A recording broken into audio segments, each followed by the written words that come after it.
जी आज गोहाना पहुंचे कथुरा में, थोड़ा सा नीचे चलाइए बस। अक्षय नरवाल की जो गिरफ्तारी हुई है उसकी रिहाई की मांग को लेकर आप ये यहाँ पहुंचे हैं, क्या कहना चाहेंगे? देखिए, किसान आंदोलन के प्रति सरकार का जो रुख है वो बहुत ही शर्मनाक है। और किसानों के ऊपर धारा 307 में मुकदमे दर्ज करना, अक्षय नरवाल कोई किसान कार्यकर्ता या कोई पुलिस के साथ भिड़ने वाले किसान नेता नहीं है। अक्षय नरवाल उस वक्त मीटिंग से लौट रहे थे, चंडीगढ़ से मंत्रियों के साथ मीटिंग में मौजूद थे। और जो वार्ता करता है किसान नेता, उसको अगर आप इस तरीके से ट्रीट करेंगे, उसके ऊपर अनाप शनाप आरोप लगा के 307 का मुकदमा कायम करके उसको अगर गिरफ्तार करेंगे, तो इसका मतलब आपकी नीयत सही नहीं है। सरकार की नीयत आंदोलन को दबाने की है, सरकार की नीयत किसान नेताओं को डराने की है। ये पूरा उसी साजिश का एक हिस्सा है जिसके तहत ये धमकी दी जा रही है कि आपके पासपोर्ट जब्त कर दिए जाएंगे, आपकी प्रॉपर्टी सीज कर दी जाएगी अगर आपने आंदोलन के अंदर हिस्सा लिया। क्यों भाई? हमारे देश का संविधान कहता है कि हम आंदोलन में हिस्सा ले सकते हैं।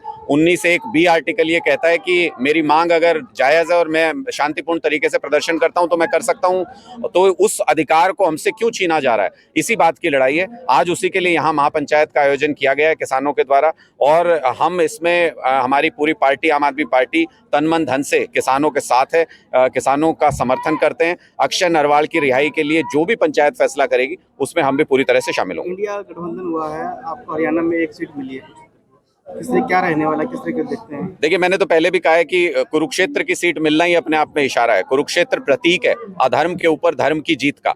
धर्म युद्ध में जीत की शुरुआत कुरुक्षेत्र से ही करेंगे।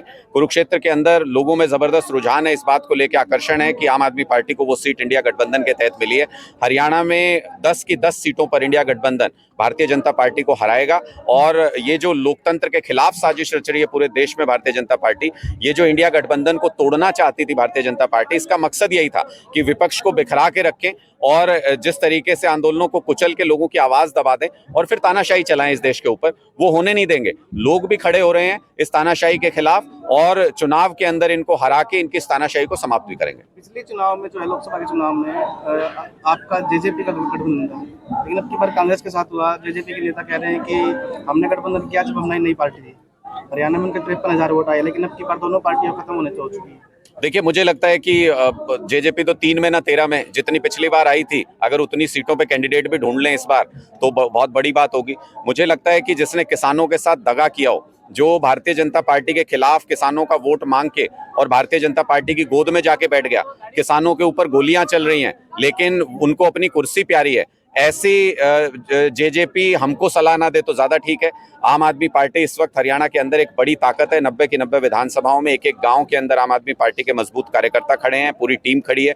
इंडिया गठबंधन में आम आदमी पार्टी का महत्वपूर्ण योगदान होगा और मिल करके 10 की 10 सीटों पर भारतीय जनता पार्टी को हराने का काम करेंगे। जेजेपी को अगर बहुत शौक हो कि उनको भी इस हार के अंदर शामिल होना है तो गठबंधन में आ जाए भारतीय जनता पार्टी के साथ। कहीं ये ना हो कि बाद में कहें कि कमी रह गई, गठबंधन नहीं था इसलिए अकेले अकेले हार गए हम लोग। जिस तरह से हरियाणा में क्राइम बढ़ा है, 90 से लाठी से सरेआम हत्या कर दी गई। देखिए, आज भी एक घटना हुई रोहतक के पास में, इसी तरीके से 30 राउंड की फायरिंग हुई, एक व्यक्ति की हत्या हो गई।